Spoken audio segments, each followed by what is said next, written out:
Hey guys, it's Jess and welcome back to my channel. I hope you've all been having a very happy and productive week. And in today's video, I wanted to share with you how to make the ideal study revision calendar. Because a lot of you guys have been asking me how to create an exam revision calendar or a study calendar. And a couple of weeks ago, Adam and I actually sat down and he helped me make, just on Microsoft Word by downloading a template, it was that easy, my own weekly work calendar. So I found that since I made my weekly calendar, I have just been so much more relaxed and I've been a lot more productive and organized as well. So I wanted to take all of those tips and create a study calendar with you guys today. So I hope you guys find this video helpful and let's just get started. Okay, let's get started guys. I've got my laptop here and I thought we would just DIY a study calendar together. So I'm going to take you through all the steps and also explain to you why I'm setting it up the way that I am. I feel like giving an explanation and sharing the whys behind all of the things that I'm going to recommend you do is going to make it a lot more easy to understand and comprehend, and also to actually take on board and commit to doing. Now, in addition to making your study calendar, it's also really important you access your unit guide or course outline and use it as a bit of a checklist. But don't just stop there. Actually create another Word document and add different sort of things that you need to accomplish in order to feel confident that you have done everything that you need to do to be fully prepared for your class tests and final exams. So that means doing things like converting all of your notes and weekly readings into your weekly summaries, making some flashcards, creating some mind maps. I find that mind maps are a great way to really consolidate your learning and give yourself a visual representation of important concepts and theories. And any other kind of tasks you feel are important, such as practice tests and exams under timed conditions and also non-timed conditions, worksheets and other quizzes as well. You might even want to make sure that there are certain things you're ticking off, such as meeting with your tutors and lecturers a certain number of times a week. Make sure that you add that to your document, and for each subject. So in addition to your weekly calendar for revising, you actually have this additional or supplementary document which is going to guide you on how you're going to spend all of this time. So instead of just knowing that you're studying for psychology for 1.5 hours, you can look at your little checklist here and see all the subtopics you need to revise for, as well as all the subtasks that you want to complete in time. So first off, I downloaded a weekly calendar or weekly layout from Microsoft Excel, and I've just renamed it my study schedule. You can call it whatever you like. If you wanted to call it your exam revision timetable, you can do that too. Then I put the start time to 8 a.m. and the reason I chose 8 a.m. is because I feel like by the time you wake up and you have some time to yourself to ease into your day, to do things for yourself, it's probably going to be around 8 or 9 in the morning. So depending when you wake up, but I feel like 8 a.m. is a reasonable time to start. 9 or 10 as well is totally fine. It really just depends on how you structure your days. And then the interval time is at 30 minutes. I feel like 30 minutes is best because, as I've said before, you want to be working or studying for around 30 minutes at a time before taking a quick break. And also I feel like 30 minutes is a sufficient amount of time to complete a lot of different tasks. So if you're revising a lot of information for one subject, then you can just block out even more time. But I think 30-minute intervals will do. And then I've just highlighted the time in pink just so it stands out. I've done Monday to Friday in this apricot color because I feel like I wanted to highlight the weekend and make sure that we're being mindful of the fact that honestly, we do need a little bit of time off on the weekend. So on Saturday and Sunday, we're going to structure our days a little bit differently. And then if you scroll to the bottom of my study schedule, I've allowed a section for all of my to-dos. Now, for me personally, I find that every day there are different to-dos that happen to be recurring. So I know that every Tuesday night I post up my video. Every Wednesday I'll spend extra time writing back to your comments. Every Sunday I know that Adam and I do a grocery shop. Things like that. So if there are different to-dos that you know you have to get done, it might be you have different chores around the house that have to be done on certain days as well. You can always pop them in there just so that you don't forget, and you can factor these into your days too. Now, by the way, I should mention that this study schedule is supposed to be for when you're revising for exams. So if you're at university or your final years at school, you would typically have what we in Australia called swap back. I don't know if you call it the same thing, but you're given a couple weeks break where all you have to do is focus on revision. So that's why I've given you Monday through to Sunday. But if you happen to be attending classes still, then again, you'll need to block this out in your timetable and factor your revision time around those commitments with school. Okay, now it's time to actually block out some things in our calendar. The first thing I recommend you actually write down are all of your extracurricular activities or external commitments. Okay, so personally, I know that every Monday in the mornings between 9:30 and 11 a.m. I am at yoga. So I'm gonna block that out because I am not gonna be doing study time then. That is my time. And that's really important that I keep that up even during revision time as well. And then on a Tuesday, I know that I have dancing from 7:30 till 8:30, so I'm gonna block that out along with all of my other commitments as well. Alright, so as you can see, yoga is blue, gym is yellowish green, and dance is in purple. Alright, now it's time to factor in when you plan to revise for each of your subjects. And a little piece of advice for you guys, try and avoid revising similar subjects back to back because you're more likely to get confused between similar information. So I wouldn't really recommend studying your biology, chemistry, and physics notes one after the other. Try and mix up those study sessions by studying English or psychology in between those kind of subjects. It's just going to make your revision a lot easier. So I'm just going to write down 6 different subjects and allocate some time to each of them. Try and be quite equal with the amount of time that you're giving each subject because you don't want to end up cramming for one at the last minute or neglecting one accidentally. Okay, so I've finished making my study schedule and I want to take you through why I set it up the way that I did. Okay, so you'll notice that all of my subjects have roughly an equal amount of time that's dedicated to revision. That way we're not going to be spending all of our time on 1 or 2 subjects and neglecting the other ones that are equally as important. Now I've also color coded them and I actually changed gym to be in a pastel pink because the yellow was way too similar to chemistry.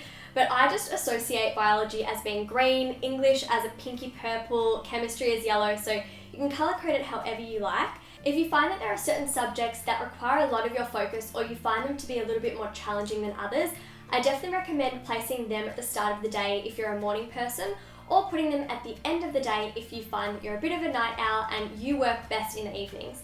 So for me, I decided to put biology first, and then I've got a half-hour break to get ready for yoga. Made sure to block out some time there because I feel like a lot of students fall into the bad habit of neglecting their own personal needs and putting exercise and free time aside to get all of their work done. And I think that it's really important to actually prioritize this time too. And of course, I'm being completely honest here, like I did that too when I was in high school. I neglected myself and I got run down and very burnt out. So I have learned, and I hope you guys will learn from my mistakes and not make them yourself. So I've made sure to schedule in some much needed me time, as my mum says. And then I thought, because I only did 1 hour of biology in the morning, I might want to go back to my notes and finish some other tasks, do some more revision. So I've blocked out an extra 2 hours over here. And then you've got to make sure you're giving yourself a break. So I've factored in 1 hour for lunch. Even if you only need half an hour to eat, I recommend taking an hour's break because you'll come back to your desk and you'll be a lot more energized and you'll just be able to keep going a lot longer. So make sure you do factor in time to eat, guys. You don't want to be just reaching for some potato chips whenever you're studying and not fueling your brain because food is fuel. Then I decided to give myself a lot of time to do some psychology revision. So I've actually given myself 3 hours here, and I just like to actually block out the subjects because I like to immerse myself in each subject and really give it all of my energy at that point in time. So I don't really like to chop and change my subjects too many times. That's why on Monday I've just done biology and psychology during the day, and then I've allowed myself a couple hours off, 1 hour for myself and then an hour for dinner. Just if you want to do something like have a shower, go for a walk, see your family and friends, and then after dinner, when you're back and re-energized, it's time for my favorite subject, chemistry. Now, if we go on to Tuesday, again, I've got a very similar kind of schedule here. I've actually taken that evening off because Monday was a pretty hectic day, and I also want to go to dance class and have some time to myself. So it's okay if you're not working 9 till 5 every single day, or 8 till 8, if you will. And then on Wednesday, again, you'll see I've done something similar as I did on Monday. Again, I made sure to not schedule my 2 science subjects one after the other, so I've broken it up with some history revision in between. And also, you can actually do 2 science subjects or 2 humanities subjects revision time if you just break it up with, say, a meal time, like lunchtime or dinner. And then I wanted to take you through my weekend over here. Now, BTW guys, I don't study anymore because, as you guys know, I do YouTube full time and I also run my own business, Seated Educationary, if you didn't know, and I do public speaking and a whole lot of other stuff. but this is actually how I set out my revision calendar when I was studying. And it's also factoring in some stuff that I've learned along the way that I didn't do at the time, but I really think if I did it then, it would have made my revision time a lot more productive and also efficient. So I'm going to take you through what I recommend you do on a weekend now. I actually did do something very similar to this when I was studying. Now, what I've decided to do is I've been very strategic here. On Saturday night, we usually like to go out, we like to see our friends, maybe we've got a party, whatever it is you want to do on Saturday night. Take that time for yourself and have a social life.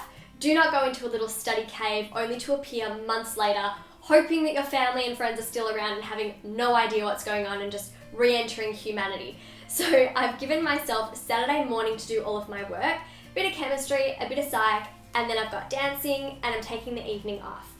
Now, if I've had a bit of a big night on Saturday, I probably want to finally sleep in. It's Sunday. Come on guys, give me a break.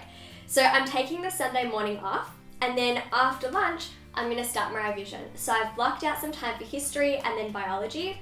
I've got some time for dinner, and then I'm going to revise for English as well. Now, honestly, I think this is plenty of revision time for you guys, especially if you have been doing your weekly summaries from the very start of the semester or term. Check out the exam summary book from Seated Educationary if you haven't already, because it makes revising so much easier. But if you have been revising throughout the year and you're actually starting your revision a good 3 or 4 weeks before your final exams, there is no need to be running around like a crazy person trying to cram as much as you possibly can into a short time frame. So all the information should still be fresh in your mind, and it's all about just really making sure you've got a good grasp on the material and you feel confident walking into that exam.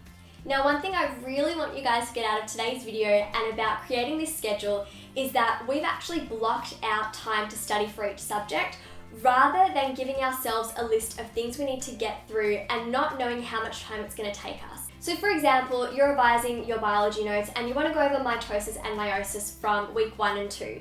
Now, it's really important, rather than sitting down at your desk and saying, right, I'm going to revise this subtopic, until it's done, I'm not going to leave my desk. That might take you 1 hour, it might take you 5, we don't know. Instead, because we've blocked out exactly 60 minutes to revise for biology, then all you have to do is use that time wisely and do as much of the revision as you possibly can, knowing that if you don't complete all of week 1 and week 2's material in that 1 hour, it's okay, because later that afternoon or the following day, you've got more revision time dedicated towards biology. This will mean that you've actually set some really important boundaries into place. You're not going to get run down and burnt out, because you can see that there's plenty of time to get everything done, and you just have to take a deep breath in and trust in the revision process. So if you guys are feeling a lot more relaxed about revising for your exams and tests, thumbs up this video to let me know and show me some love. I really hope that creating a weekly calendar to help you with your revision is going to make exam studying a lot easier and a lot less stressful. And also, as I mentioned, do check out the exam summary book on Seated Educationary, my educational stationery line, if you want to study in style and make revising for exams a breeze. And of course, leave any future video requests down below. I will be reading your comments and responding to as many as I possibly can. And if you want to check out some previous videos, click the cards up over here or the thumbnail over here. And don't forget guys, I have my study skills book, The High School Survival Guide, which has a bunch of tips all about exam revision too. So I'll link that in the description box for you guys to check out. You can get it on Amazon and a whole bunch of other online websites, as well as in store in Australia and overseas too. So I hope you guys enjoyed today's video. I will see you next week with another one, and have a very happy and productive week. Bye!